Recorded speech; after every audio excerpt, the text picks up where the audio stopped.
안녕하십니까, 박사입니다. 미국의 주류 매체가 러시아의 특수 군사작전을 정당화시켜주는 충격적인 기사를 게재했습니다. 미국이 요즘 하는 짓은 이해하기가 어렵습니다. 국가정보기관인 CIA의 존재감을 과시하기 위해 환장을 하는 모습입니다. 뉴욕타임즈는 2월 20일 2014년 마이단 쿠데타 이후 10년 동안 CIA가 우크라이나를 러시아를 감시하는 주요 자산 중 하나로 만들었다고 보도했습니다. 미국 전문가들은 구소련 국가인 우크라이나 영토 내 비밀기지 네트워크에 자금을 지원하고 조직했다고 이 신문은 전했습니다. 뉴욕타임즈에 따르면 CIA는 오래전부터 러시아 국경 인근 12곳에 비밀기지를 구축했습니다. 러시아의 암호화된 통신을 가로채기 위해서인데 이는 10년 이상 지속된 미국과 우크라이나 간의 정보 파트너십의 결과라고 전했습니다. 뉴욕타임즈 기자들은 직접 울창한 숲으로 둘러싼 우크라이나 비밀기지 한 곳도 방문했습니다.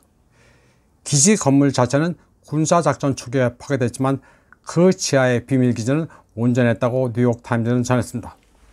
뉴욕타임즈는 CIA와의 정보 협력 덕분에 우크라이나가 그나마 스스로를 방어할 수 있었고 미국 정보기관의 정보 제공에 따라 러시아 목표물에 대한 공격을 수행하고 러시아 내 스파이 네트워크를 유지할 수 있었다고 보도했습니다.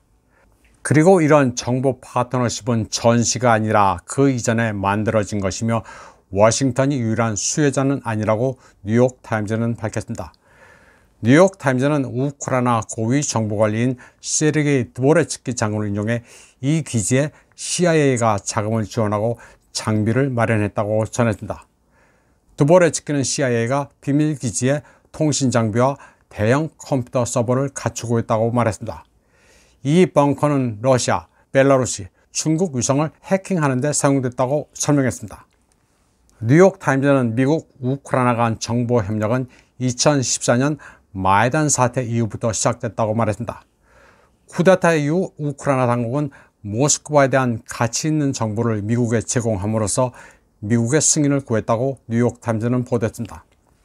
이를 위해 2015년 당시 우크라이나 군사정보국장이었던 발레리 콘트라축 장군은 키예프에서 열린 CIA 부국장과의 회동에서 러시아 해군 북부 함대와 핵 잠수함 설계 정보 등 1급 비밀 파일을 넘겨줬습니다.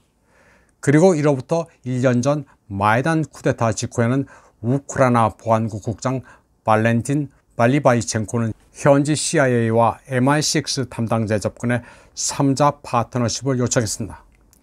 2016년에는 CIA가 245 분견대라 불리는 우크라이나 정예 특수팀 훈련을 시작했습니다. 여기에 참가해 CIA 훈련을 받은 이가 바로 키릴 부다노프 현 우크라이나 군사정보국장입니다. 미국 스파이들은 또 러시아에 대항하기 위해 키예프가 장사한 준군사부대 제5국의 구성원들에게 전문 훈련을 제공했습니다. 이 암살단의 구성원들은 2016년 엘리베이터에서 폭사한 아르센 파블로프 사령관의 암살을 포함해 돈바스의 몇 명 유명인사 암살에 연루됐다고 뉴욕타임즈는 전했습니다. 이 같은 내용들은 미국이 오랫동안 키예프를 이용해 러시아에 도발해 왔음을 의미한 셈입니다. 뉴욕타임즈 기사와 관련해 드미트리 페스코프 크렘린 대변인은 미국이 러시아에 대한 파괴적 활동을 위해 우크라이나인들을 훈련시켜온 사실은 그다지 비밀도 아니라고 말했습니다. 그는 CIA와 관련된 이들이 우크라이나 대통령 행정부 건물에서 자리를 꿰찬 것은 비밀이 아니라고 말했습니다. CIA는 요즘 참 이상합니다. 지금 이 시점에 뉴욕타임즈가 이런 기사를 쓴다는 게 상식적이지 않습니다. 더욱이 기자가 비밀기지 르포까지 하도록 주선한 대목은 어이가 없습니다. 중절모에 선글라스를 착용하고 나는 멋있는 스파이라고 대놓고 자랑하는 게 CIA 아닌가 싶습니다. 이번 방송은 여기까지 하겠습니다. 시청해주신 여러분 감사합니다.